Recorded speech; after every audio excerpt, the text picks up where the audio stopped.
morning and good afternoon to in-house counsel from all across North America and the world.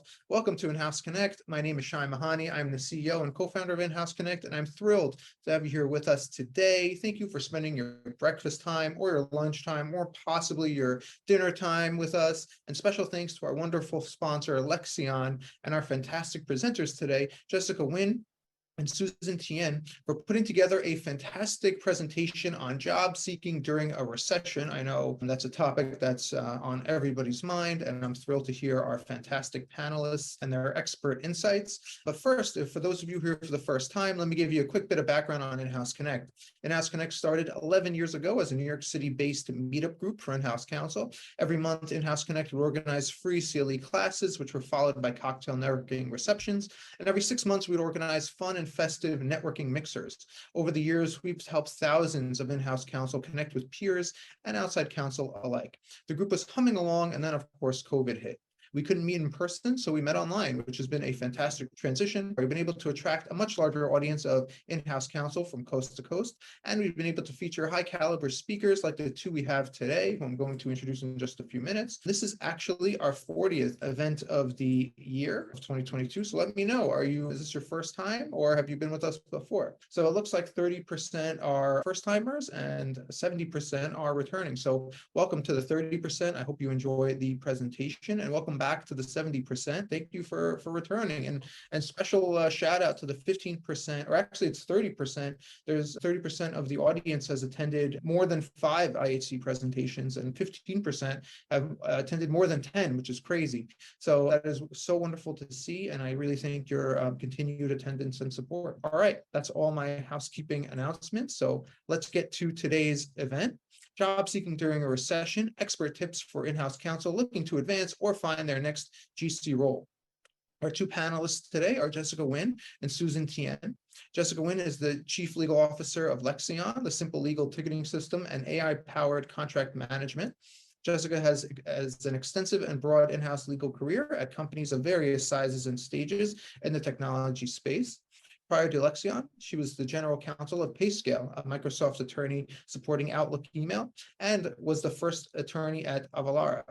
Jessica has been recognized as the 2020 Startup GC of the Year by Corporate Counsel Magazine, a 2019 Top 100 Legal Influencer by the Business Journals, Best Under 40 by the National Asian Pacific American Bar Association, and a 2018 Puget Sound Business Journal 40 Under 40. You know, I'm sure the frequent flyers have seen Jessica attend our events and present for us before. We love having her, and at this point, I should really know her bio by heart, but I prefer to read off of the teleprompter. Our next panelist is Susan Tien. For over 10 years, Susan Tien has conducted attorney and compliance searches for leading employers ranging from venture-backed startups to the Fortune 500. Her background enables her to understand client requirements. She graduated from Harvard College and UPenn Law School, and she was an associate at Wilson Sonsini Goodrich and served as in-house counsel at leading Silicon Valley companies, including eBay and SGI. Susan also co-authored the career guide, Conquering Corporate America for Women and Minorities, a Vault publication in 2013. We are so lucky to have Susan and Jessica on today to help give us expert tips for in-house counsel looking to advance or find their next GC role. And with that, I'll turn things over to Jessica to get us started. Woo! Thank you, Shai, for that. Welcome, everybody. Thank you for the comments about many of us no longer being under 40 anymore. I gotta collect them while I'm still under 40. So that's my story. I'm so thankful for everyone to be here today. Shout out to Shai, who is actually not short. So one day when we meet Shai, I cannot wait to see your real height and how we really are in person. Susan, I have had the pleasure of meeting in person. We've met actually at the National Asian Pacific Bar American Association conference several years ago. She was on a panel about alternative careers for folks with law degrees. Susan, I'm so glad we connected and established a relationship because here we are today. I'm also really glad that you remember me because there was a lot of folks there with long black hair and about my height. considering it was an Asian Bar Association conference. So, and you're also a wealth of knowledge when it comes to recruiting and what your clients are seeking in hires. So I'm really excited to share your perspective and hear your perspective today, because I'm actually going to learn from you more probably than folks are going to learn from me today. I'm happy to share my stories and my perspective today as someone who has been on the other, been as an interviewee and also an interviewer, and what are the qualities that we're looking for when I'm looking for a hire. So with that said, I'm going to kick it off to our agenda today. Oops, there you go. We have 10 things we want to talk about today. We're going to talk about the market. We're going to talk about comp trends, because that's constantly evolving, and maybe give you some pointers on how to negotiate and what's appropriate to negotiate. I know it's a bit awkward all the time, and it always feels a little awkward, but it's okay and it's expected. Especially the next thing is talk about what are the skills and experience and industries that are still hiring today. The economy and is a bit awkward, weird right now, but there's still jobs out there. And what are those jobs? Susan, it's going to be you. What are recruiters looking for? I get reached out to by recruiters all the time, but so how do you optimize for that? To cover letter or not to cover letter? Oh man, I don't know what the last time I wrote a cover letter, so I don't know if that, Susan, I can't wait to hear your thoughts on that, because I haven't written one in maybe a decade. LinkedIn.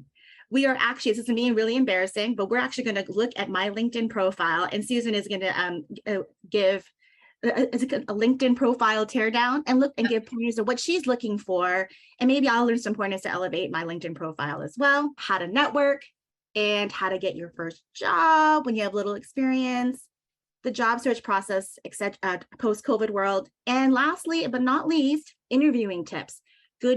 How to present yourself in the best light, especially during a post-COVID world, which is a lot of it's virtual now, right, Susan? Mm-hmm. As well as asking questions. I actually posted a teaser last night of 3 go-to generic questions you can ask. So you're not a blank slate, and why it's important to come with questions.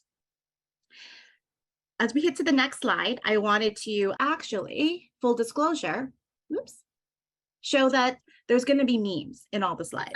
And they're going to show you my taste in movies and the generation of when I grew up, because there's going to be a lot of Will Ferrell.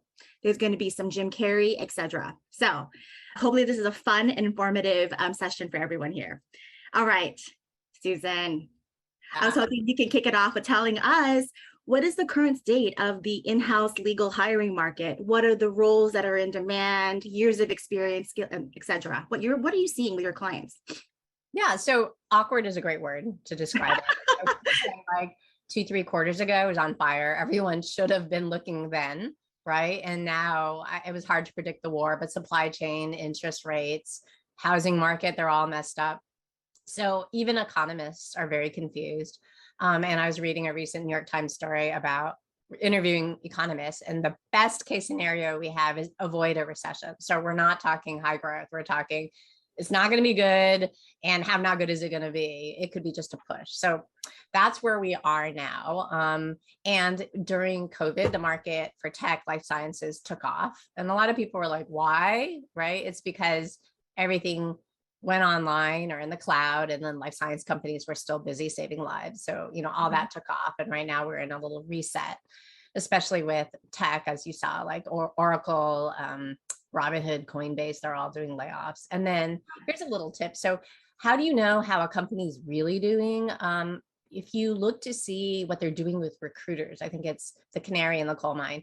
So if you're like, hey, I want to join a company, is it growing? Look to see if they're hiring recruiters like crazy, because that means they want to scale. Apple just announced yesterday they were letting go a ton of contract recruiters. So that's a sign of, what Apple forecasts it's going to do. Mm-hmm. And then, employers are very careful about hiring lawyers. So there has to be a sustained demand for lawyers. There has to be like enough work built up before mm-hmm. they're like, okay, now you can go hire. So then managers, when they get that rack, they're like, I want to hire.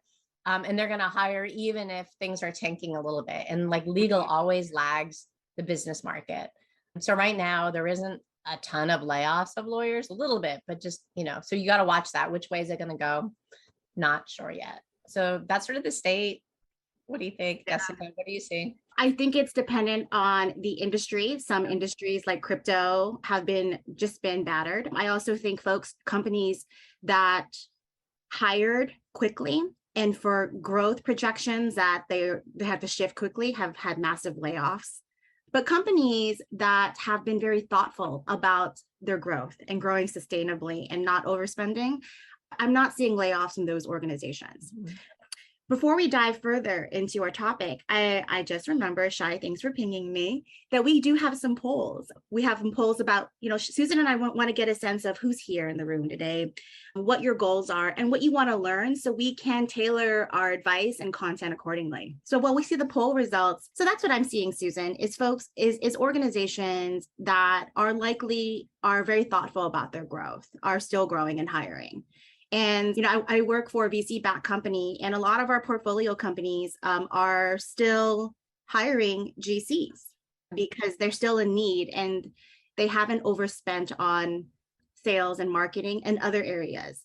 So there is a formula to look at burn rate. So we think about when you're interviewing, and especially when you're think about when it's appropriate to ask at a certain stage. Ask the organization, what is your burn rate relative to your growth rate, basically, and understanding that. So Lexion, our company that I work at, it's a legal technology company. I'm very interested to see what happens in this space. I went to a conference recently where Lexion was a sponsor. There was some legal tech companies, competitors who had elaborate parties, open bar, big booths. And I'm like, I wonder what it's going to be like. We had a tiny little booth in the back. But I want a new open bar party. But my guess is 6 months from now or a year from now, they're not going to have an open bar party because they're going to have to closely monitor their burn rate. So that's something you need to really think about. Anything else before I move on to comp trends? Nope. All right. Well, welcome here. There's a lot of folks here, Susan, who are pretty senior, corporate counsel, senior counsels, DGCs, AGCs, and GCs. All right. I love Jerry Maguire. We're running poll 2 now. So what are your advancement goals in the near future? Even if you're not looking for another role, I always say it's a good idea to stay apprised of the market and understand your value in case the right opportunity comes along, or if you're being grossly underpaid or undervalued at your current organization. Yeah, you always need to know. You always should know. It doesn't hurt to know. Mm-hmm. Susan, what are you seeing right now for compensation trends and packages for in-house counsel? It might be helpful for you in your terms of segmenting, so Fortune 500 versus your startups. So we're going to have a very different comp package. Yeah, so everything has shot up a lot in the last couple of years. So before, like someone junior, there's no way they would cross 200s base, for example. And now I see it a lot, like third, fourth years can get significantly in the 2s base. And then I would say, I've seen senior lawyers 15, 20 plus years getting in the 3s base. And before a couple of years ago, that would be super duper rare. And now it happens pretty often, especially in hot areas like, say, privacy, or a head of corporate securities, or head of a big group, especially at a public company, for sure. So that's one big change. But the 3 components of comp generally are base, bonus, and equity.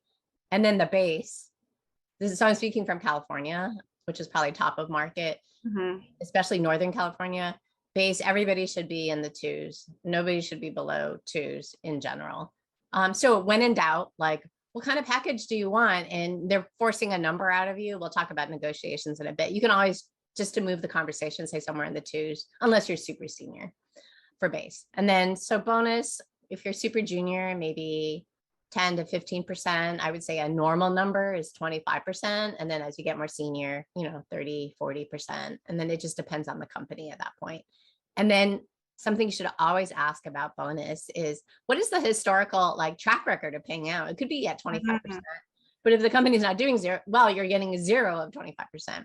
And on the flip side, and companies will be quick to tout this, if they pay more than the 25%, like 150% of 25%, they'll tell you that too. And it's usually 2 components to determine bonus. One is your own individual performance and the company performance. I would say company really determines a lot of it. because if the company's not doing well, it's just not going to be very high. And then the equity is all over the place. If the valuation is in the six figures each year, like it's vesting and it'll be in the six figures, that's considered good.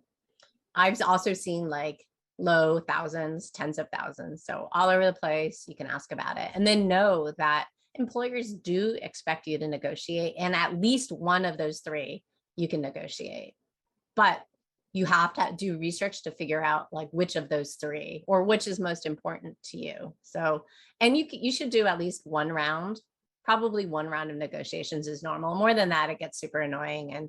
And I have seen employers kind of annoyed when people negotiate too hard, but one round is pretty normal. So you can ask for it. And if you're working with a recruiter, for example, they can usually tell you, is it normal? Like they generally best and final, or hey, which of the three areas can you generally move? So those are some basic trends. Oh, and then but like, why did everything go up so much in the last 2 years? One of them is COVID, where everybody started getting more competitive and trying to hire in a tight market, so they pay more. But the other thing Jessica briefly mentioned is pay transparency. So California, Colorado, New York now, I believe, they're supposed to tell you what it is. And I think for Colorado jobs, they're supposed to post exactly what the amount is.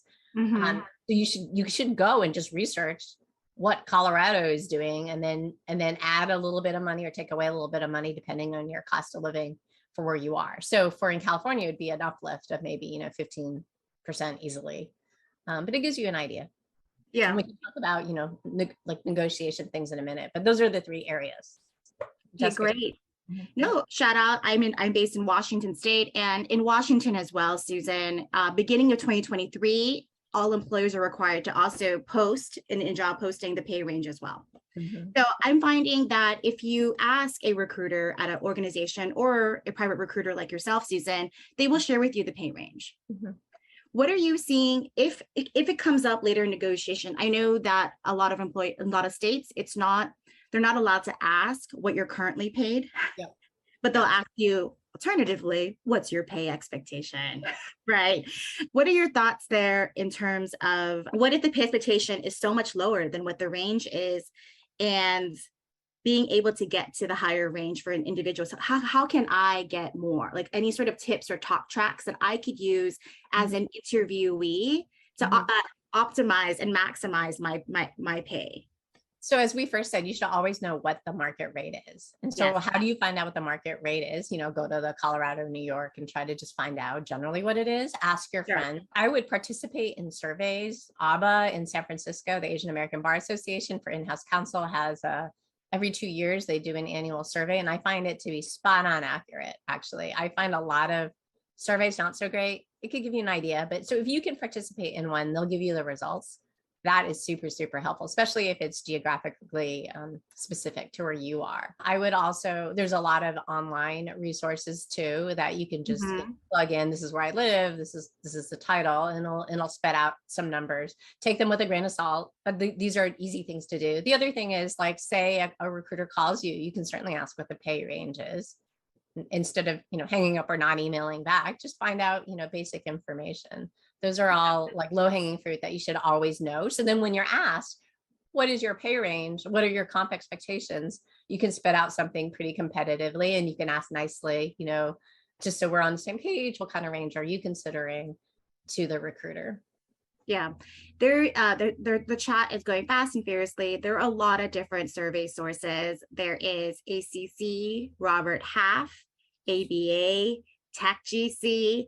Those are all just general market, but they're not going to be tailored to your location and not necessarily your industry, your company size. So those are all just good factors and benchmarks. But again, I think asking your close friends who are very similarly situated is going to be the best resource. And before we move on to more about compensation, Shai, do you want to run poll number 3? And what we're hoping to learn too is, we have a poll 3, right? We do. I'm sorry, everybody. I forgot to have Shai do all the polls, but hopefully we can catch up. So there's not going to be any more polls after this. So be sure to, get in your answers now, or in the chat what you think. The chat is fast and furious, and frankly, I think it's one of the best parts of this platform is the active engagement. It's really interesting to see all the back and forth. And Barker Gilmore is also a good one I've seen around, Tech GC, ACC. Susan, you mentioned a survey. I think it was like the Asian Bar Association or something like. The San Francisco Asian American Bar Association, ABA. So that's like hyper specific to Northern California. But I'm saying there must be other similar ones that if you have the chance to participate, you totally should. Because, for example, ABA won't share that unless you participate or you're a dues paying member. So other groups like Fishbowl, I'm seeing, I've heard pretty good things. Some are crazy though. Some are just not accurate. So the more like a national or global one it is, I would say, take it with a grain of salt, and you should always test against what you ask other people. Oh, and Jessica asked, what's a Fortune 500 versus a startup? It's actually getting much closer. One unusual thing about startups is they generally don't pay bonus until they're more late stage. Until they're later stage, there's no bonus. So there's just bonus, there's just base and equity. And then it depends, like, what is the equity valued at? Sometimes there's a secondary market and they can tell you, and others is just based on what, the last round was. So take your best guess. It's hard to say, and you have to have some risk tolerance. But I would say even startups don't generally pay below 2 for at least mid-level people. So for at least mid-level or above. Yeah. Gosh, I need to I think I need to move to California is what I take away from this, Susan. But at least I don't have state income tax yet. Oh my God, that's huge. And for anyone who wants to move to Washington, I wanted to go a little bit deeper on your that employers expect at least one round of negotiation and at least pick one factor of the comp package. Correct. There's the base, there's the bonus, there's a stock grant or option grant, and there's sometimes there's title, and then there's also possibly a signing bonus. Of those 5 different components, what have you seen as from your clients as the most negotiable components? So it depends on the company a lot. Sometimes like equity, we cannot move. Sorry, it's just all predetermined. And sometimes that's the one that's easiest to move. I would say for base, you should always ask for a little bit more. And then not just, say they're like, oh, Jessica, here's an offer for 220.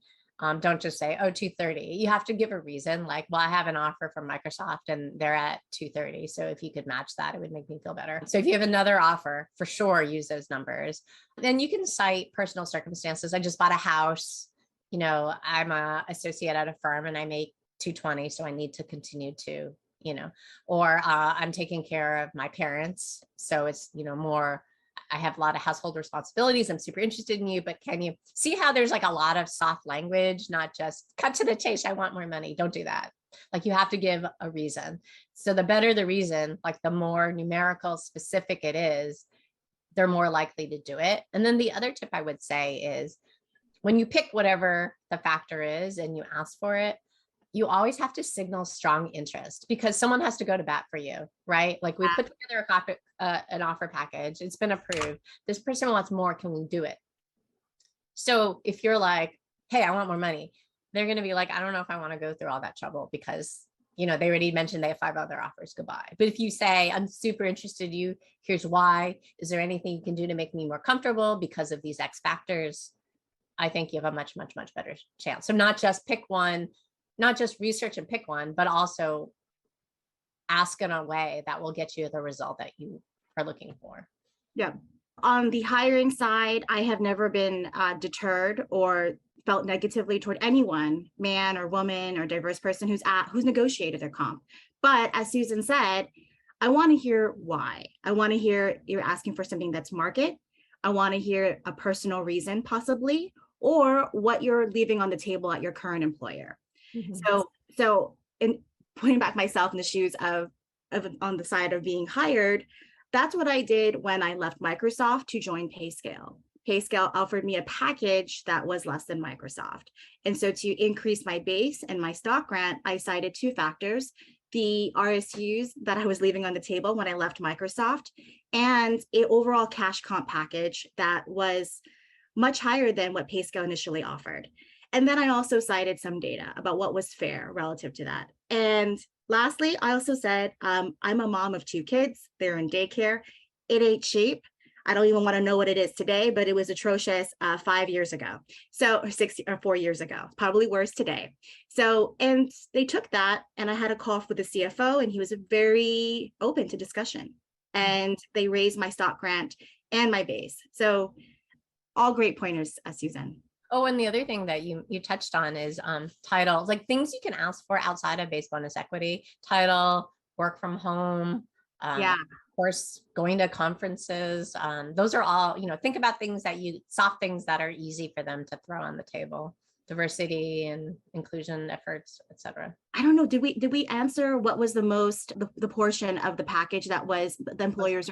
Maybe Fortune 500. Maybe we'll focus there as they have the most levers to move around. I would say base a little bit. Yeah, base they expect you to ask, so they might withhold a little bit, and then you can move there. Sometimes bonus ranges depends on the level that you're at. Yeah, so if you're like category 12, I'm making it up, and you want to be category 13, the percentage could change. So always ask for the Fortune 500s, what level am I being slotted in, and what is the range there? And there's usually a little bit of overlap, so you can ask to be pushed to the next level, and you can have more of a range there.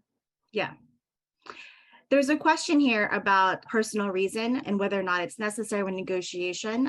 It's not necessary, but it adds more, it humanizes the ask a lot more than just citing some data, in my opinion. So if you don't have kids and you're not a parent, you'll have other reasons. You'll just say, look, to make this, you don't have to share the personal details, honestly, to help this make sense for me and my art and the lifestyle, and what's market. This is my expectation, or I'm hoping to get a little more here and there. And that's fine. I don't need to hear a sob story like I'm taking care of some aging parents or I'm a mother of 2 kids. Susan, what is your take on that? It should be personal and authentic to you. So whatever your reason is, I mean, don't give anything super embarrassing or overshare that they don't know. But I'm just kind of giving categories that are easily accepted.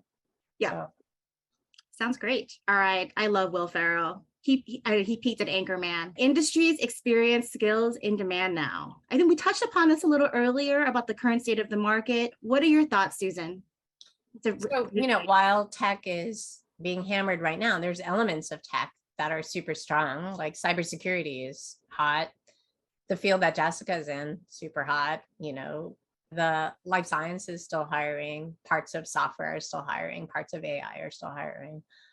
And then like what specific practice area, right now compliance is hot, whether it's, privacy's like going to be hot for a while to come. Mm-hmm. Commercial, which includes tech trends and product and outbound sales, generally hot always, because like that is the easiest job to bring from outside counsel in-house and make it cheaper. So that's always going to be hot. And then there's some that just depends on the state of the economy, like litigation and corporate are a little bit like opposites. So when corporate is strong, usually litigation is not as strong a need. And then right now, if we hit recession, litigation goes up and then corporate goes down. So right now, 2-3 quarters ago, I could not find corporate securities people because all these companies were trying to do M&A like crazy. Maybe a year ago, a ton were trying to SPAC or IPO. And now, corporate is relatively quiet. There's always going to be a need for a public company, right? Because they need SEC filings. They don't want to just pay Wilson Dunn or Wilson Sonsini. They want to have someone in the house. So that need is not going to go away, but it ebbs and flows depending on the state of the economy. Mm-hmm. Any particular, I think you hit the nail on the head. Shai, feel free to interrupt us or bring up any questions. The chat box is going fast and furiously. I can't multi. I'm really bad. I can't walk and chew gum at the same time. So feel free to pick Shai. I guess I want to circle back to the discussion around comp. There's definitely a lot of questions, a few questions, I guess. One is, how do you handle comp if you're from a high, if I don't know, I guess high cost of living city or state like New York or California? Like, is that like an additional lever to ask for more compensation? Do they already factor that in when they make the offer? And then I'm also curious if is there a safe percentage to ask for an increase in comp or base or bonus? Like, is it, 10% is a reasonable request for, for an additional ask, or is like 20% the ceiling? Have you seen people go with like a 50%? Like, I'm sure you haven't, but I guess what is 50%? right? So 50%, then they're definitely not on the same planet, but maybe is it 5%? Is it 10? Is it 15? I'm curious if you have any insights there. I mean, 10% is not going to flip anyone out. 20% is pushing it a little bit. So say you're at, 200 and you asked for 240. To me, that sounds like a big ask. I mean, you have to have some very serious reasons for it. It could be, oh, well, Meta gave me an offer for 240. Then sure, yes. But if you're like, I have aging parents and a big mortgage, then, I mean, unless you're currently at 240 and then they're at 220. So, I mean, sorry, legally it depends, but I would say keep it around 10% unless you have a compelling reason and numbers to cite. There was one question before that you were asking. Sorry, what was it? You started with a question, you ended with that question. I think around how to handle if you're in a high cost of living yes. state. So I would say it's already baked in. Like if it's a Bay Area company, they know it's Bay Area. And then in fact, a lot of companies, what they're doing is zones. So if you're headquartered in San Francisco, you're zone 1, but then Seattle could be zone 2 and Arizona could be zone 3. There was like a Wall Street Journal article talking about it, and like Redfin copied what Amazon was doing. So there's some industry leaders that do that. And then I have some unusual clients who are like, it's the same pay everywhere. I would say those are the outliers. I would say most people take into account where you live according to, and they adjust. How often are signing bonuses given? There's some interest in signing bonuses or moving bonuses. You see that happening often? And I guess forget the moving bonus for a second. Are signing bonuses a thing? And when are they ever a thing? I feel like, I've never been offered a signing bonus, but I'm still, I guess You're missing out, Shy. I know. Now I know to ask for, for it. But I guess, can you talk a little bit about signing bonuses? Yeah, so signing bonuses come into play a few times. One is they can't move base bonus or equity because of the way their HR team or the way the comp levels are set. But here is some extra money that we can throw at you now. Sometimes it's thrown at you to make you a little bit whole for RSUs that you left behind, for example. Yeah, if you move more than I think 100 miles, most companies will throw a little bit of money at that. And then they come up almost as a matter of course, depending on how overheated the market is. So until now, this past year, there was a lot of sign-on bonuses. In fact, I think my last placement I made, there was a little sign-on, even though the market is tanking now, just because they were still in that mode and doing it. Again, legal lags like a lot of things. So they're reacting to how things were maybe a few months ago. But I would say, I don't think I would expect a sign-on just because there's multiple, because they're reacting to people getting multiple offers. They want to stand out, employers. But I don't think it's going to happen that much more unless, again, you're leaving behind money, you're moving, you're making more than what they can offer you. So those are very normal reasons. Gotcha. Got it. And Shy, they're more common at larger organizations. So the Microsofts or the Amazons of the world, and they offer that for the reasons that Susan mentioned and listed. And also something to think about too, from a finance CFO perspective, because I had to work with a lot of finance folks, is when we're looking at headcount and human capital is the biggest expense for most organizations. And from a CFO perspective, they would rather have a lower recurring cost of recruitment and pay a one-time sign-on bonus, as opposed to growing the base by 10 or 20% from the get-go, as opposed to during a promotion cycle. Yeah, so one-time fee versus recurring fee. All right, cool. Good to know. I know we have like a lot of topics to get through today. I'm gonna switch it back to this, but I have a question, I guess, to kick us off. Our ESG, a very hot topic in the world now. Susan, are you seeing ESG, I guess, professionals with an ESG background in demand in the market? And if not, what is in demand and what are recruiters looking for? I mean, ESG is hot because companies now public companies have to take that into account. And I think they prefer, and it usually sits in legal compliance. So someone with a Mhm. JD is better, but it's kind of niche, right? So I would not put all my eggs in that basket unless you totally love it, then great, you should do that. But like everybody needs privacy compliance. And there's a whole team for that at, most companies. But ESG, it's like 1 or 2 or 3. So you're looking at, yes, people have it and need it, but it's just a very small number. But if that's your thing and you want to do it, then you could be that person being hired for that. And it's a new field.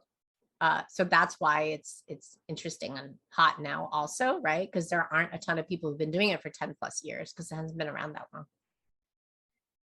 So my takeaway then is ESG skill sets are going to be more in demand for public or larger organizations. Correct. Or maybe, and if you're working for a company who has an ESG focus.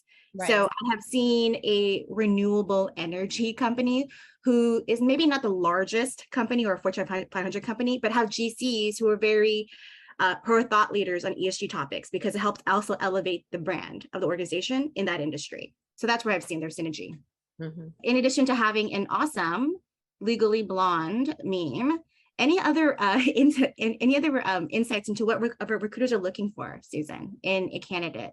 Yeah, we're looking at so employers come to me and they give me a very short list of what they're looking for. And so I'm looking for someone with expertise in that practice area. So prior experience.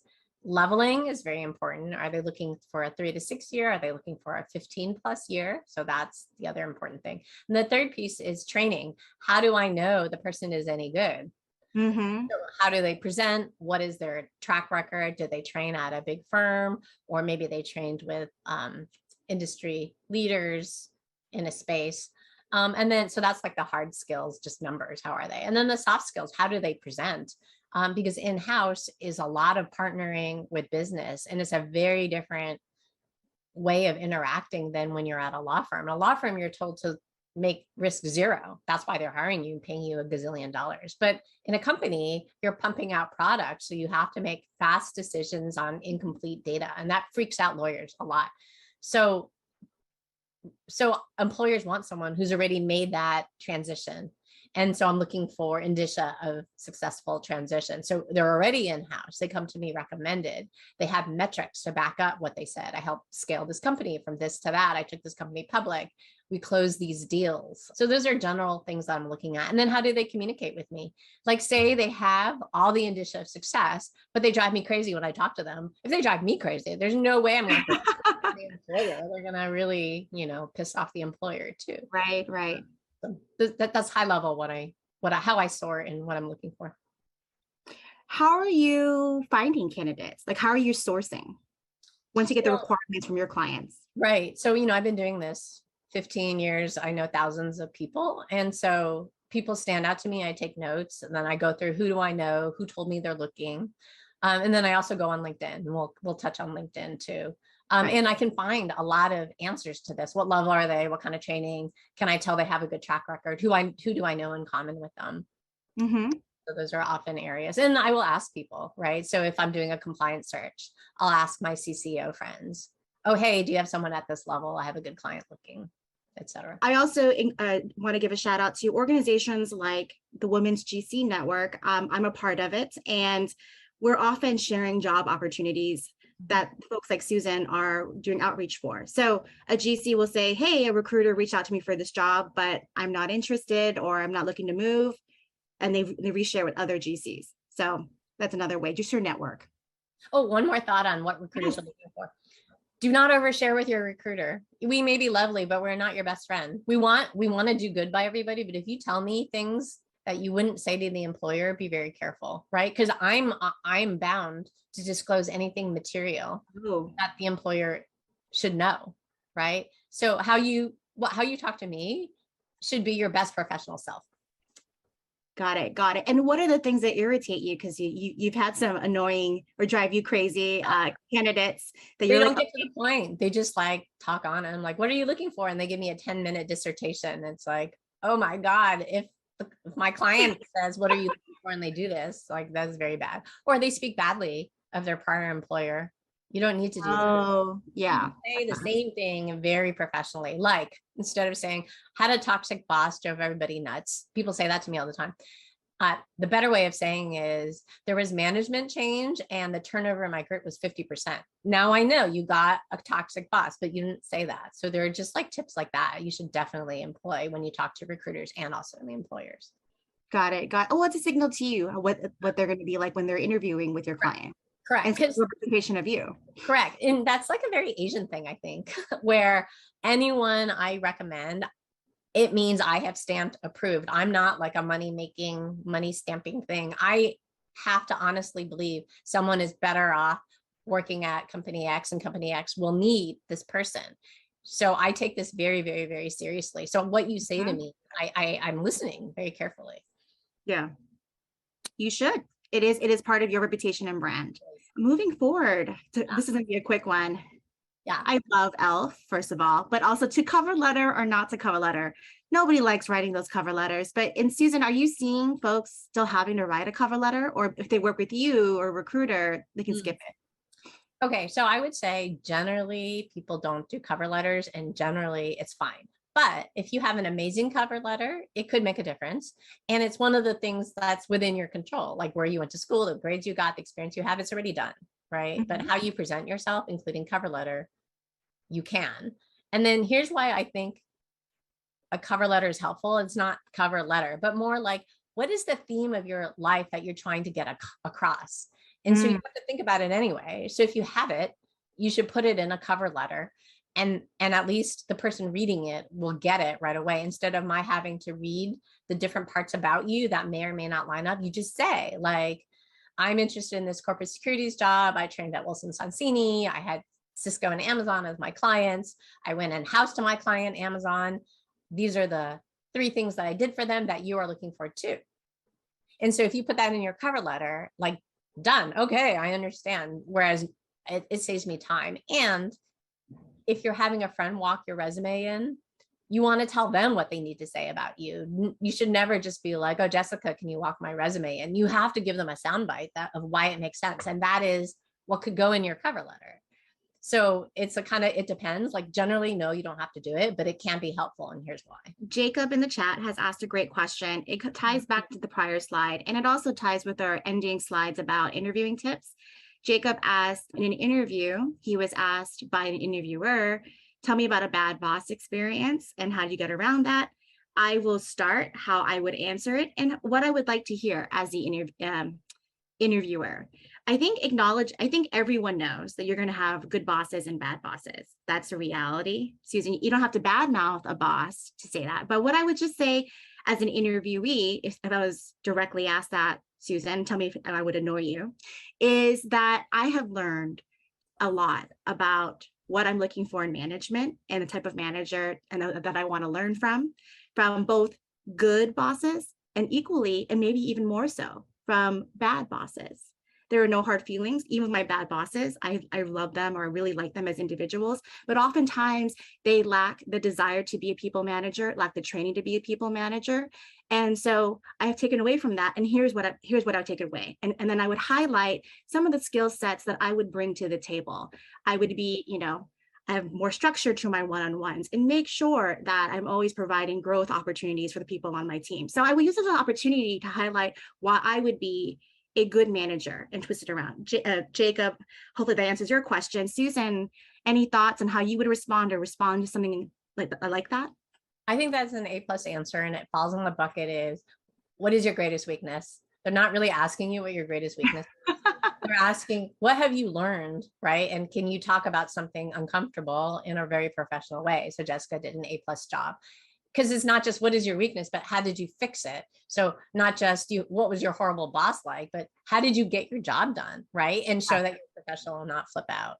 But I also think that's kind of a hard, mean question. I'm not a fan of that question. I'm not a fan of that question. I do like being able to ask a question or hypotheticals about how you dealt with a difficult situation and how you would handle it. Because the reality is you are going to encounter difficult situations. But an engineering friend of mine was asked in interviews, like, what if someone keeps stealing your work? What would you do?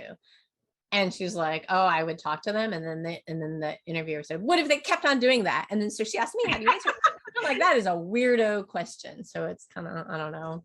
Hey, interviews are a two-way street. But also signal is, do I want to work with a person who is a weirdo? I was thinking that, yeah. Yeah. Full disclosure, if you ever want to work with me, I am very weird, but I'm a very reasonable person. Let's see. Moving on. LinkedIn. Oh, yes. Okay. So there's a few things that I'm looking for. It's again the same thing as what does a recruiter look for? What's your practice area? What's your training? What's your track record? So then I skim to see what I can glean from that. And then there's some cherries on top, not required, but pluses, like you include some metrics. So I know that you grew something or solved something, that you won some awards or wrote some papers. So those are cherries on top, but not required. Okay, so we're going to go look at Jessica, and this is how fast a recruiter looks. So say I'm trying to source a GC and I put in GCs with this experience, Jessica pops up, I don't know her. So the first thing I see is this, and I say, oh, what a nice picture. Pictures are very, very, very, very important. Get a professional one, get a smiley one where you're approachable, right? And I hate the crossing the arms wearing a black suit. Don't do that, okay? Because if you're going in-house, you cannot be the department of no. You got to be friendly, approachable, smart, right? Does your picture convey that? So yes, here. Okay. So then can you, Jessica, scroll down? So the first thing, and then she tells me what she does. Yay. So about her, she's a business technology lawyer. So now I know that. And look at all these awards she was won. Great. That's it. And I would scroll down again. Okay, so she's CLO now. She was at Microsoft, yay, because then, you've got small company, you've got big company. So I see, CLO, she was GC at a smaller company, she was at Microsoft, and then scroll down. Just keep going down. Yeah, so then the Microsoft, I saw that she was at Outlook, so I just know what area. Then I'm like, oh, there's another company that, oh, look, she was the in-house lawyer during a period of hypergrowth, yay, so great, she did that. And then I see she was at some smaller regional firms, but prominent in the Pacific Northwest. So yay, check, she has training, business, corporate, because I want to know what, and then scroll down. And oh, look, she went to UW 06, because now I know what level. Done. That's how fast I am. And then actually even faster than that. So that's how much time you have. So don't go crazy adding too much stuff, because it's going to get skipped over, or I'm going to be like, that was annoying. That was too much for me to read. But then on the flip side, which is annoying, is someone says, I went to UW and, I'm at this company now. And I'm like, what do you do? Antitrust, litigation, securities? And then I have to flip through and see what skills you have, which is you probably don't list any. You don't have any recommendations. You don't have any awards. You don't have any papers you wrote. And then I'm just like, forget it. And then I move on. So why be on LinkedIn, right? If you're not going to even tell people what it is you do. So then, so that's the bare minimum. Picture, what do you do? What level? Some basic things of what you do. Other things that I think is overkill, that people say, oh, you need to do this, don't do this. You don't need to have brand. You don't need a story. You don't need to say the source of your passion. We're lawyers. We're so boring. They really, really don't care. They just want to make sure you seem like a normal, nice person who can do the job. That's the goal of LinkedIn. Okay. What are your thoughts on accolades? Because I might have an obnoxious amount. So you're not asking for. No, I think that's great. It's a plus. So on a scale of 0 to 100, it's probably like a +5. Right? Oh, it tells me more. And she's recognized. Great. If you didn't have any, I wouldn't be like, oh my God, she didn't have any accolades. I don't think that's a good idea. So it's one of the few things that if you want to add it, great. If you have any, add them. If you don't have any, don't worry about it. Yeah. And what are your thoughts on LinkedIn recommendations? Is having him, does it hurt? Is there too many? What if you have none? Or what if you have some? Is it bonus, like awards? It's like a +1, I would say. And look, it's a plus greater. If you have the GC of Microsoft writing it, that's like a +20 or +50. Mm-hmm. If you have your best friend writing it, at least they could give me a little hint, like, oh, this is what she's known for. She's personable, mm-hmm. She's responsive, so I would say generally positive, but I wouldn't worry too much about it. If you can do it, great. Yeah. In terms of my recommendations on my profile, I have tried to get diverse recommendations from clients, people managers, as well as direct reports. I have even asked a counsel from the other side of the table to write a recommendation. It was such a great experience that we wrote recommendations for each other. So That's having diverse, yeah, making friends is my business, is my jam. So I think that's helpful for recruiters to see. correct. And you want to see my good people manager, my good colleague, etc., or a good service provider. It's such a lovely over and beyond thing that you should do. I'm just getting lawyers to put on pictures. Okay. So like, yes, be like Jessica, wonderful. But I'm just saying, you don't just do the basics first. So Yeah, I just try to get people a full picture of what it's like to work with me as from all of the perspectives.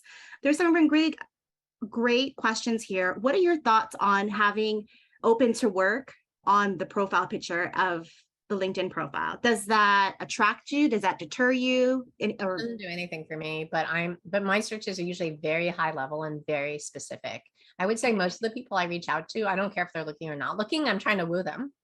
I'm also in the friend making business. So, but like, I guess it's a plus then, because I know I won't piss them off by reaching out. And that's a fear of mine. Maybe I'm bothering people. But then I always wonder, what if their bosses see that, right? I don't know. Yeah, I think people who write open to work, I hope, are because they're no longer working at their current Yeah. employer. Yeah. That's my hope at a bare minimum. Then if they're still employed, that's a judgment issue. Yeah. Any thoughts on lawyers also asking for a friend who post quite often on LinkedIn and have established a brand? Is that overkill or deterrent for you or your employer? So No, it's a big thought leader in the space. Yeah, great. Great if you're a thought leader. Wonderful. I'm just saying you don't have to. Okay. Unless you do it so much that it makes me wonder what you're doing in your regular job. I do think that sometimes. Because I'm on LinkedIn like all day long. So I see people who post constantly. Then I'm Right. like, but Yeah. So I guess my advice then would be don't post too frequently, or it seems like you may be underperforming in your core job. And then secondly, be thoughtful about what you're posting and making sure it's not completely unprofessional. right. Obviously, content will not land 100% of the time with folks, but be professional. I think that's a really interesting question. The impact of being for lack of a better term, an influencer on LinkedIn. I know there's at least one person in the audience who's a good friend of mine and is definitely reaching the heights of influential or influentiality. I don't know how would you call it, of influence, I guess, influence. So it's interesting, like would their persona like hurt them in a job search? Maybe companies want somebody who's not as popular on LinkedIn but just focuses on privacy or something like that, or maybe they are like an expert in privacy and that's what they post on, and that's not necessarily a negative. But if there are other content that they're doing on LinkedIn, I very much wonder if the typical corporate legal department wants to hire somebody who's got that going on. Has that ever come up for you, Susan? Like, I think it's Apple. You're not allowed to Okay. speak at panels and events. I know this was at least as of a few years ago when I used to plan a lot of events. We'd want to ask Apple people and they couldn't speak. And I think sometimes Google X felt like that too. I don't know. It could have changed. So some employers are like, no, yeah, shut your mouth. And others are like, yay. Or I think the safe answer would be if you're posting more than weekly, well, it has to probably be for a good reason. Like it could be part of your job or GC or something. Right. But other than that, why? So. Yeah. Cool. It's interesting, I guess. Well, who knows? So somebody who posts 5 times a week, and it's miscellaneous stuff, they might have to, talk it out with the interviewer in the interview, I guess. They might not even ask. That's just something they'll think about. I mean, it depends. If it's just like, here's a quick article, great. But if it's a long, it depends, right? It's just a judgment call. Like, what is the person posting and why? And does it make sense? And if it does, great. Yeah, there's a lot of ways you can handle it, but a really interesting topic, I think, for sure, especially as many more people are looking to build brands and followings and post content on LinkedIn. I think we're at the beginning stages of this phenomenon, but it's definitely, I'm curious to see how companies handle it. And lawyers are like lag. We're very, very conservative in this industry, so it just depends. Oh, the other thing I got asked this, so I say generally on LinkedIn in your resume, you should only post or include information that is I'm on point to the job. And someone's like, well, what if I was literally lead singer of a rock band? I'm like, hell yeah, I include that because it shows you have rock charisma. Great. Everyone wants a charismatic warrior. I also have literally Olympians. Yes, you want to include that. It shows you have ethic or like work ethic, and you can do an amazing job. So like things like that, use your judgment. Yes, you should include that. But like I've had people like, I'm a, Porsche enthusiast. And I'm like, don't include that. I like how you're shaking your head. No. Yeah, no, thanks. I just smelled midlife crisis when I see that. In terms of posting, Susan, your comments about how some large organizations like Google and Apple discourage or prohibit their legal folks. Could have been in the past, but yeah, that's the idea. In the panels. What I think is great is to think about, as you think about building your profile and your brand, is think about your end goal and work backwards. So there's a lot of organizations that would see it as a bonus. So my LinkedIn and panel speaking numbers went elevated, not during my Lexion period. It was actually before that, when I was a general counsel of PayScale. Mm-hmm. And at PayScale, a big part of our brand was pay equity and DE&I. And so I was encouraged to be active on LinkedIn and speak on panels about those topics because it elevated the brand and the mission of the organization. So think about if your end goal is to work for an organization that would value that, then, post away and post relevant content accordingly. Absolutely. Yeah. Networking. How would you do it not a weird way, especially in a post-COVID world, Susan? Okay. So the number one thing, this is just it. To be effective, you try to put yourself in the view of how can I be a resource to people? So then you're not like, hello, Jessica, I need a job. And you're just so weird about it, but just like, hey, I see your company's doing this. This is great. Can I do this for you? What, if you approach it, how can I help this person no matter what level? I think it just won't be awkward. And it's even like, oh, I'm going to Seattle. Where should I eat? Right. Or you're from Hawaii. I'm from Hawaii. Let's talk about that. So like, think about it in just a helpful way and then try to follow up to show how you implemented that. Like people pick my brain all the time. Hardly anyone tells me what happens. It's a little rude, I think, not to, right? And then even if you feel like you have nothing to give, you really do. For example, I'm a guest lecturer at Stanford Law School. And so I tell the law school students, for your career, what do you have to offer to people right now? And they're all like, I don't know, I'm just a student. I don't have anything. And the professor and I are like, no, you go to Stanford Law School. You could offer to, invite the person to speak. And then I get to write, I spoke at Stanford Law School. You could have raw enthusiasm. Geez, Jessica, I love what you did. I also want to do this. Like just be authentically complimentary. I think that's also awesome. So I would just start beforehand and think about, what do I have to give? Who do I want to meet? What do I want them to think about me? What do I want to know? How can I help them? And so before an event, especially as we segue back into the live events, you can kind of guess, like in the Bay Area, someone from Tesla is going to come, someone from Apple's going to come, someone from Google's going to come. What do I say to any of these people? So this is like, as a lawyer, you love prep work. So prep before going to an event and then follow up afterwards. And then again, you're always trying to help people. So then it's not annoying. Interesting. I put this, actually, I think, Susan, we were aligned before I even added this meme about thinking about approaching every conversation with not doing a pitch necessarily of I need something or I want something from you, but how do I get to know you and build a relationship and build trust and see if I can help you in any way. I loved your perspective of how law students can add value. I will say that as well. I think earlier in your career, you have that huge desire and grit to learn and get better. And I think that's very appealing for very senior lawyers. Yeah. Yeah. Next topic. We're running low on time. How to get your first job if we're in an area where you have little experience in. I would love to hear your thoughts on this, Susan, because I've worked for 0 biotech companies or life science companies. Mm-hmm. But what if I one day want to work there when I grow up? It helps when you're more junior. And then how do you get that first area? So I would volunteer. I would note, again, target the movers and shakers in the space, show that you have taken the courses, you really want to help, you want to write a paper with them, you want to organize events with them, be top of mind. So when they're ready to hire, they actually think of you. Okay. Shai, thoughts? Yeah, I think I have great advice on this question. And it's a general advice for people who are looking to go in-house or maybe move around in-house. I think industry experience is a key differentiator between you and the pack. So even if, like, let's say there's a corporate counsel position at a telecom company, if you have experience working on telecom matters, it could be whatever. It could be, there's a lot of different things you could be working on. But if you tap into that industry experience, that is going to go, I think, from my experience, a long way in getting that role. So maybe you don't have exactly, the legal experience that they're looking for necessarily, or maybe you miss like one or two boxes, but if you have experience of the industry, it's going to make a huge difference from what I've seen. I see the post. How do you get the experience when no one will help you? This is when you volunteer to do the events. So I'm making it up. But if it's privacy, get involved with the IAPP. They have a ton of events, help organize it, and then they at least get to know you. All right.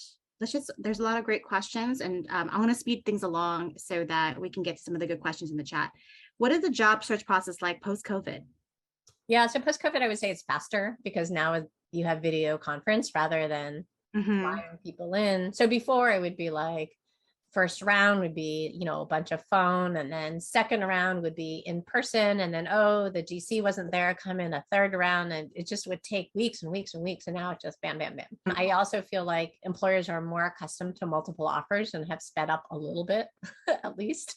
And then in general, I don't know if it's not COVID related, but in general, things I've observed over time is a lot of companies do writing exercises now just as a way to be like bias blind to evaluate people together. I feel like attire is no longer business suits, generally speaking. And they'll consider hybrid remote people, like people in another market, they'll consider that, whereas before they wouldn't. Well, I'm glad to hear that. I no longer fit any of my suits, Susan. We have a great question in the chat about how do recruiters judge for executive presence, which I don't like because it's not really, it doesn't seem like an objective standard, but how do we make that objective? So what are the factors you look for in a candidate, especially in a virtual world, that you can signal to you that they have, they're a great speaker, a great communicator, a great leader? So how do they speak with me? Are they compelling? Number one. And then number two, I would look at their track record. What have you closed? Who do we know in common who can speak for you? But Jessica, I remember meeting you. I remember exactly when I met you because you had executive presence, and we talked for like 2 sentences. It was very, very short, but I knew it, and I know it when I see it, right? So how do you carry yourself? Are you very confident? Are you approachable? Does that answer your question? Yeah, there's any resources for, and then other question were any resources for anticipating C-suite level interview questions. I'm looking at the chat. So yeah, any advice for folks who are interviewing for the first time with a C-level person? So I think early in your career, you're interviewing with much more junior folks or your in-house colleagues. I mean, for sure, they're going to ask you, how would you solve XYZ problems that they're facing? Or if they don't ask you that, they're thinking that, can this person do it? For my senior level searches, the feedback that I get, even if the person is right on paper, they might get dinged because they feel like they would get eaten alive by the business people. So that'd be cultural fit, and not a mean, jerky way, but just like, can they do their job in this environment, right? So you got to present with confidence and then have examples of how you were able to convince teams to do what was necessary. But also I would research the company like crazy, because often the execs are all online. They have posted interviews, right? Or their last earnings call, you hear what they speak about, and you know that they're going to ask about it. And then, yeah, online, like CEOs of all the top companies say these are the things that I look for when I interview. So I would at least look to see if your CEO, the one you're interviewing for, has spoken on the subject, or what are people in similar industries, what have they asked? I would make sure that when you're communicating with the C-level is you show that you understand the business and you talk like a business person with the legal expertise. So let's just say, so when I was interviewing at PayScale, as a very concrete example, and I asked the CEO what their goals were over the next year, 2 years, 3 years, and he threw out there possibly international expansion. then I would respond back with, that's great. Here are some gaps where you are today for my assessment. And here's how I can help you progress and get ready for international expansion. And at the time, they had done zero work on GDPR compliance. And so selling myself in the interview process, I would say I can leverage my learnings, supporting Outlook, an enterprise product from Microsoft, and help you bring that over here to PayScale and build the blocks you need to get GDPR compliant, sell to the enterprise, and sell to the international market. So doing something like that to show that you understand the business, you will help them grow the business and achieve their goals, and communicate in that fashion. The CEO doesn't want to hear about GDPR. He doesn't even care what it stands for. He doesn't even care the nuances of the little regulations and what it means. He just wants to know it's going to get done and you're going to help him or the company achieve their respective goals. All right. Anything else? Interviewing tips. Yeah. Any interview tips, Susan? I think we kind of touched upon it a little bit throughout this presentation, but any quick takeaways? Yeah. So 2 things I would do for sure. What is your competitive advantage? Why should they hire you? And then just have your soundbite ready. Like, you want a privacy lawyer? I've done this, this, and this. This is why it makes sense. And then practice it. It has to be 60 to 90 seconds. Don't speak like a robot, because then they're going to tune you out completely, because then you're a boring speaker. Have a good sexy story in there so they'll remember you, because you could say the right things, but if you don't give an example, they're not going to remember you at all. And then prep some questions. Because you'll get dinged if you ask no questions or ask all about me questions, like what's your vacation policy? Do not ask that. Ask questions about them, showing you did your research. I will close it. So, one of the fun growth opportunities for me at Lexion, is that I've had to do some customer demos and customer sales meetings, which has been the best training for any lawyer. And here's why. It's because I've learned the sales process, which is translatable to the interview process. You ask discovery questions to understand the pain point and the problem. If they're looking to hire you, they're looking to bring you on to solve a problem, figure out what that is so you can figure out the why, and then use that opportunity to tie back your value to solve that problem. And here's what I'll bring to the table to solve it, and come with clear stories, some numbers to support it is bonus. And then the last part is differentiation.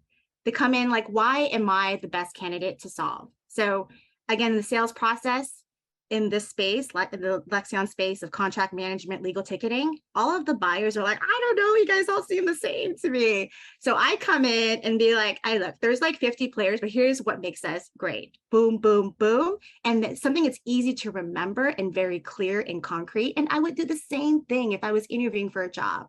Here's what makes me different from all the other candidates that you're interviewing. Let's just say I have a ton of experience in SaaS. I've done it 3 times, not once, not 0, 3 times, proven success. Here are some metrics. Boom. I'm also a thought leader. I've elevated the brand for PayScale. Lexion, here's some metrics. Revenue grew 1,500% while I was at Lexion. And blah, blah, blah. So that's how you should frame your interview as well. What are your thoughts, Susan? Absolutely. You're hired. Yeah. So the thing is, you can tell that Jessica has thought about this and has these numbers ready. She's not making up numbers on the spot, which is what lawyers want to do. Don't do that. So think ahead of time. What are you going to be asked? Practice so you're not boring about it.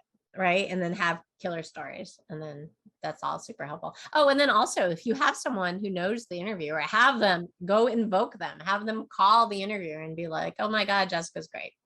It's not embarrassing or weird. People do it all the time. I have a question. I think it's a good question, and it's agnostic, so you can use it for all your in-house counsel searches. One question I like to ask is, how is work assigned? Where does work come from? Like, does it come from my boss? Does it come from other units in the business? That is a very easy question, and it's on point, and it will deliver good information, and you will cross the box. You won't leave there without asking anything. How is work assigned, I think, is a very good question, and I'll give you insight into the department and how it works, and I'll give the interviewer an opportunity to open up as well and tell you more about the role and what to expect. So I don't think there's any downsides for that question. I would also just generally, let's say you really didn't have any questions, which is, ask my question and then say this, but basically just reiterate your enthusiasm for the role. Like, generate some excitement. Say how excited you are, you've always dreamed about doing this, or you've always, blah, blah, blah. Like, obviously don't lie, but tie in something that demonstrates that you're passionate and excited for this role. My first role in house, I had to, I had this story. It was a great story, and it helped me get in house. So don't be afraid to be a storyteller and demonstrate some passion towards the role. There was a question about storytelling. Should you have a story for each answer? I don't think it's yeah, if it's appropriate. On a time, Yeah. I mean, I think in an interview you should have told maybe 2 stories. Have 10 stories ready to go. But you got to listen and try to work your questions in so it's a conversation too. Yeah. I think as an interviewer, I like hearing stories because it gives me a better sense of who the person is. And it doesn't have to, and you may not have a story that is a work situation, and especially if you're more junior, and that's okay. I can get a sense of, some of the qualities I'm looking for from a non-professional story. It could be something about, here's my background and I showed a lot of grit, because I'll just share my story because I know my story is that my parents barely spoke English, had no college degree, and were freaking poor. So here's what I did to grow myself. I got my way through college through scholarships. I hustled for every single job I've got, and I have to work 10x harder than everybody else. And just you can share stories like that to show the interviewer what they're looking for. Depends obviously the question and your conversation. I would say, you should obviously be prepared to walk through the interviewer through your resume, starting with the most recent, through law school. At least be prepared to discuss that. And then, the typical questions that come up, the biggest weakness, how'd you overcome something difficult? You should have an answer for that as well. That's, in your mind and ready to go. But definitely be sure to have some compelling narrative as to how you got from, X to Y, and why are you in that chair right now for that role? All of that has to pass the smell test, as they say. Sometimes I find it helpful to think about, what do you want them to remember you for? And then that way, everything you say is very on point. And I mean, to the point of your personal brand, this is where all of those thoughts about your personal brand come into play. This is your opportunity to change or control the narrative about your candidacy, right? You could be, I wandered aimlessly throughout, the wilderness and found a house, or, no, I thought I jumped from here because I wanted this experience and that and that and that. And if it all comes together in a cohesive narrative, you're gonna, have a much higher chance of success, in your search. All right, I guess I see the question slide is up. So first of all, I want to thank Jessica and Susan for a fantastic discussion, a fantastic presentation. We had a lot of questions, and there's still plenty more that we haven't gotten through. So we're going to have a hard stop at 1:30. So any questions that haven't been answered yet, put it in the chat and we'll do our best to get to it. Should salary be tied to title if you are the functioning GC, but do not have the title of GC? And you kind of see this in a lot of smaller companies where it's one attorney, they're doing everything, but they're not the general counsel. They're like, counsel or senior counsel, and the GC title is not there. How do you handle that type of situation in terms of getting a raise, getting that coveted GC title? Have you ever coached in-house counsel through that, or have maybe placed attorneys in that type of situation?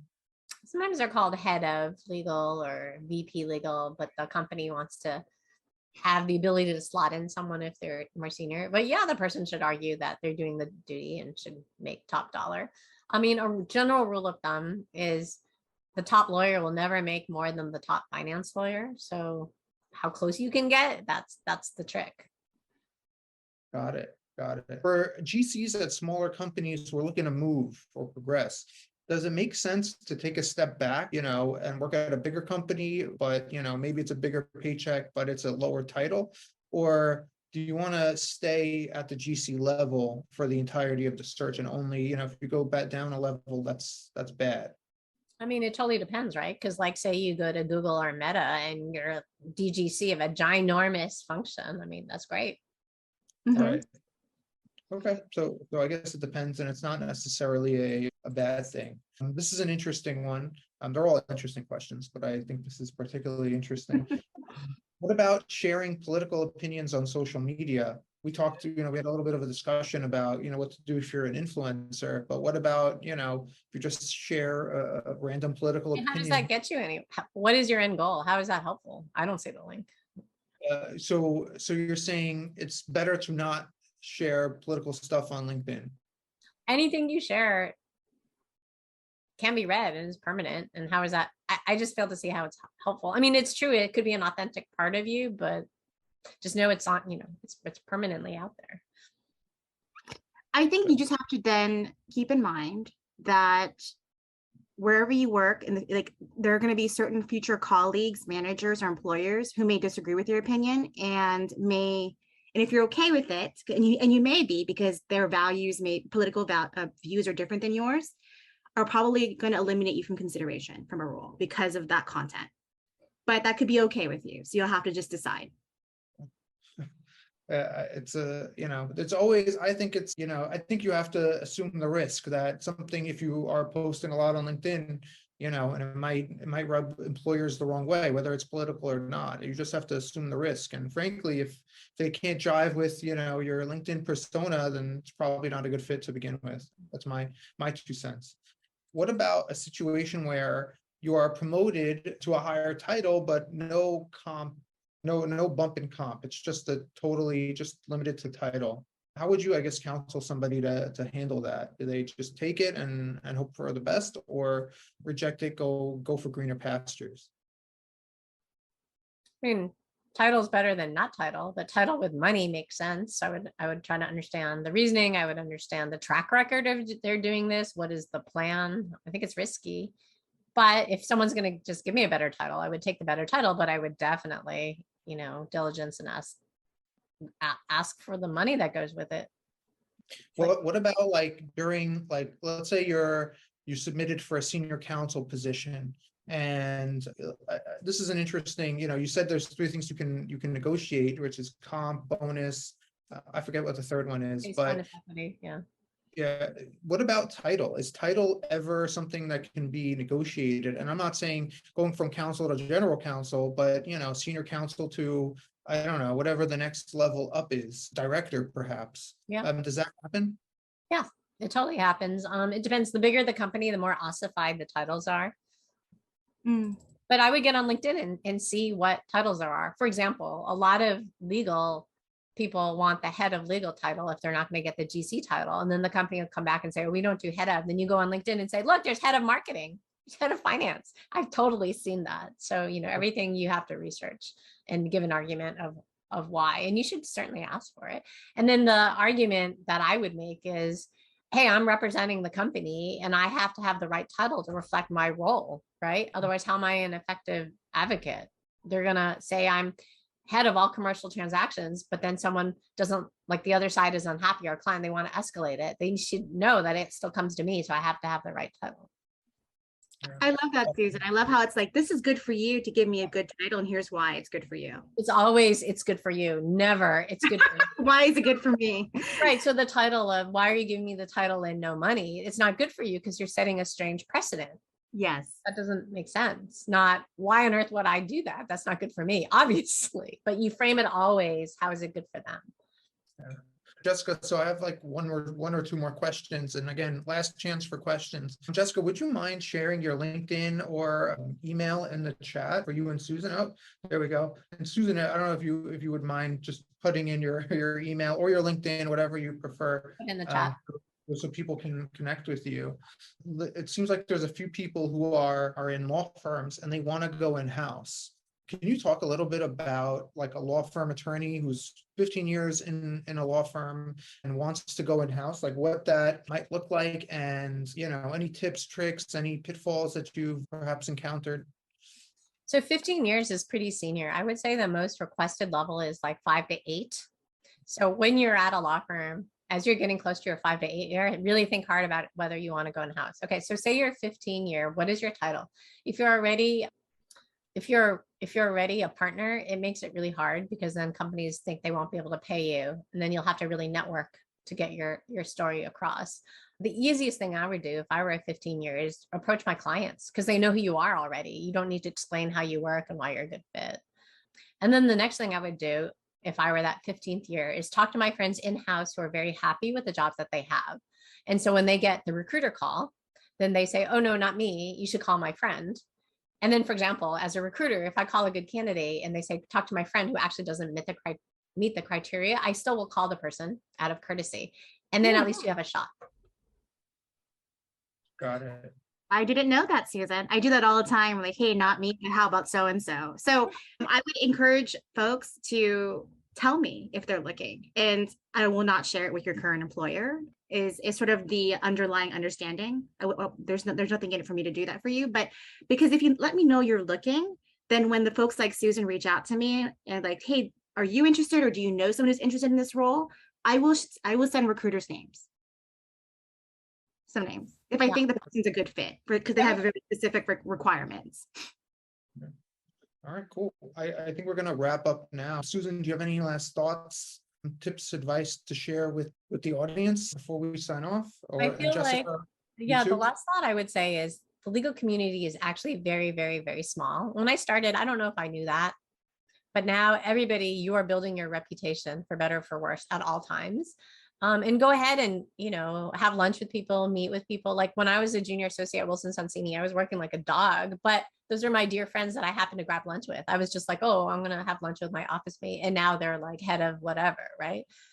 So just know that the community is so small. You should always try to be a nice person, always try to help when you can. Don't get buried in your work and just be heads down because that's not going to help you later. No one's going to remember what a great lawyer you were if you didn't make enough connections.